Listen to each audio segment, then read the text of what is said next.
Another Amber Alert. Oh my goodness.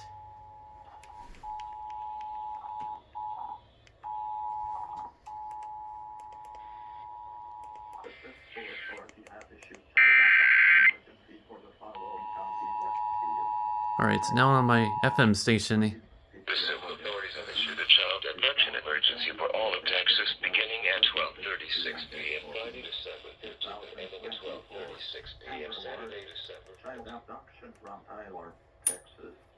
Suspect vehicle is a gray Mazda hatchback with a no Texas license plate. Missing children are alleged in Sanford Ash. Go needle-free 4-year-old black male flat, wearing black hat top, patrol black t-shirt, black, blue, and red sweatband. Call Tyler Police Department with information at 903-100 low scene.